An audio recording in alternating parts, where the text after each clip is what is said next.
Assalamualaikum. Ya, jalan kaki tidak efektif untuk menggerus lemak tubuh, kecuali apa coba? Kecuali kalau itu dirangkai sepaket dengan sejumlah juru sehat esensial lainnya. Apa saja rangkaiannya? Nah, sebelum ke sana, pertama satu ilustrasi kecil nih.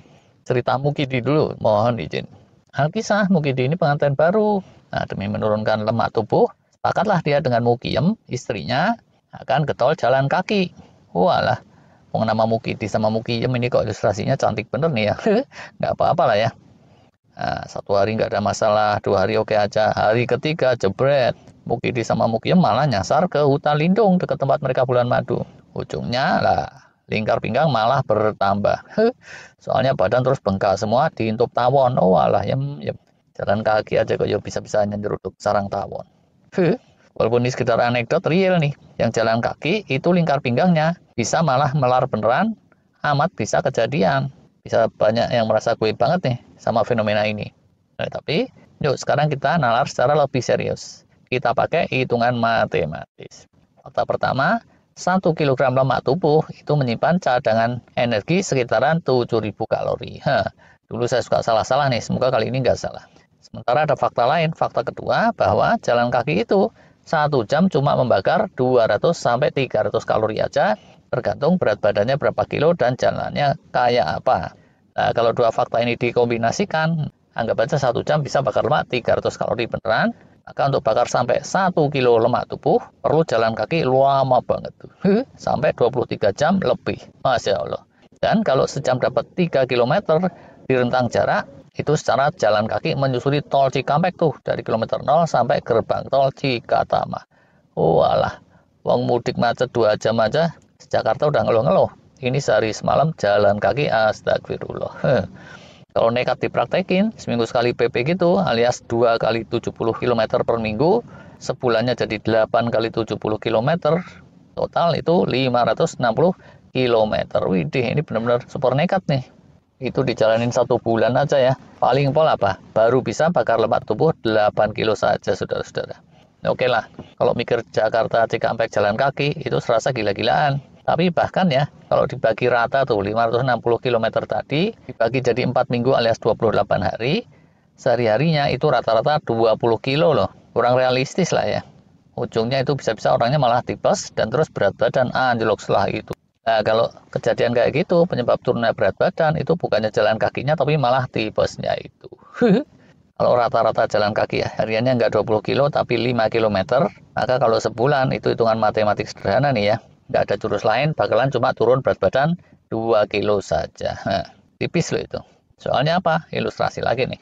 Setelah sebulan jalan kaki, nah, bulan berikutnya biasanya orang kan pengen rehat gitu kan, terus makan jadi enak, makan deh sepuasnya. Ini udah ada penelitiannya tuh. Sebulan rata-rata orang yang keenakan makan sepuasnya bisa naik lemak tubuhnya sampai 3 kiloan, atau kalau bakat gemuk bisa sampai 7,2 kilogram kayak gitu rata-ratanya. Artinya udah capek-capek gila-gilaan, Om Mukidi dan Tante Mukiyem tadi jalan kaki per hari 5 kilometer pun, kansnya untuk terjadi defisit bakar lemak tubuh itu tipis. Nah, cocok ini sama realita keseharian yang sering kita lihat. Silakan aja dicek handai tolan, yang gemuk, yang terus rajin jalan, nggak banyak berubah tuh ya biasanya. Dan memang gitu tuh hitungan matematisnya. Walaupun tentu saja soal naik turun berat badan itu tidaklah matematis, kemarin udah kita bahas. Untuk naik turunnya berat badan dan lemak perut, penentunya itu bioinstruction alias instruksi-instruksi biologis yang ada di tubuh kita. Yolah, ini sekarang jadi gambaran serius yang kedua. Kita tinjau dari sisi instruksi biologisnya. Bad newsnya ya, kalau sekedar jalan kaki toh, itu tidak akan serta-merta memunculkan instruksi biologis yang kondusif untuk bakar lemak, apalagi lemak perut. Apalagi kalau cara jalannya salah, widih, itu tambah-tambah lagi. Tapi bukan artinya jalan kaki itu nggak ada dampak positifnya sama sekali. Jangan salah. Apa sih biasanya yang terus jadi dampak positif? Perbaikan metabolisme. Semula metabolismenya lemot gitu ya. Jadi normal. Atau kalau tadinya udah normal, jadi lebih kencang, lebih efisien. Ini sisi bagusnya tuh yang merata-rata kalau kita olahraga serius. Nah, tapi kalau rangkaiannya nggak tepat, metabolisme yang lebih kencang itu tadi belum tentu, sekali lagi belum tentu terus bermakna ngencengin bakar lemak atau ngencengin healing. Yang terjadi selanjutnya tuh ya, ada 3 kemungkinan loh, beneran. Pertama, yang kencang itu malah gerakan penguatan atau pembesaran otot dan atau penimbunan lemak malah. Yaitu kalau sering jalan kaki, selera makan malah makin walwal.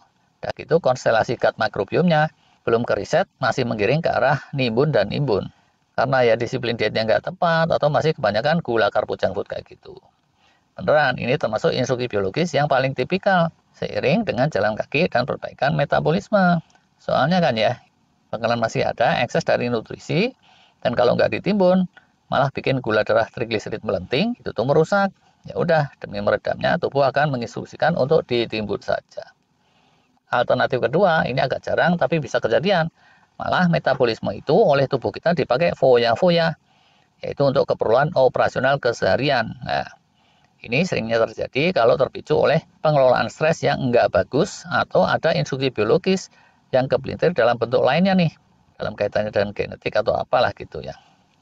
Yang paling bagus itu yang ketiga nih, baru deh healing jadi kenceng, peluruhan lemak jadi kenceng.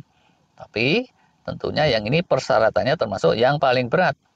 Nggak bisa sekedar jalan kaki tok, tapi mesti dikombo dengan jurus-jurus sehat lainnya. Tata diet yang rendah gula karbo, plus tinggi protein. Protein itu sifat dasarnya sama sekali tidak mengarahkan pada penimbunan lemak, dan untuk penguatan tulang otot itu bakalan butuh energi ekstra. Ya udah, tubuh akan bakar lemak. Yaitu kalau kitanya enggak overeating atau makan kelewatan. Sedangkan kalau makan kelewatan jatuhnya di alternatif pertama tadi. Atau arahnya bisa juga jalan kakinya itu dikombo dengan gut reset fasting atau extended fasting yang sering kita omongin. Akan terpiculah autofagi. Habis itu stem cell dan hormon pertumbuhan menguat juga, ujungnya healing besar-besaran yang butuh banyak energi terjadi, dan tubuh terus akan mereduksi cadangan lemaknya dengan gembira ria bersamaan dengan proses healing yang terjadi. Atau bisa juga itu gut microbiome-nya keriset dengan cara lain. Misalnya nih pakai terapi prebiotik, probiotik, postbiotik, atau suplemen apalah gitu, seperti yang sering diangan-angankan oleh Dr. David Sinclair dan ilmuwan-ilmuwan longevity. Beneran, untuk yang super healing, itu mestinya kedepannya bisa aja kan ya, dicapai dengan suatu metode biotek tertentu tanpa perlu extended fasting. Dan paralel dengan itu, mestinya dijalankan juga jurus-jurus peredaman stres negatif tuh, dan dibarengi dengan jurus-jurus yang menaikkan hormon-hormon kebahagiaan semacam serotonin, oksitosin, dan endorfin. Kalau enggak, itu bisa jatuhnya ke alternatif 2 tadi. Baru deh, sampai sini kesimpulannya, bukannya jalan kaki itu enggak ada gunanya, yaitu bagus-bagus saja. Tapi kalau diinginkan jalan kakinya bisa bakar-bakar lemak secara signifikan, ya dia mesti dirangkai sepaket dengan jurus-jurus sehat yang tepat. Bahkan ya, kalau jurus-jurus tepatnya itu udah kita pahami, kita praktekin dengan benar, nggak usah jalan kaki pun, itu bisa terjadi pelangsingan. Kalau ada pandangan lain, silakan aja komen. Terima kasih.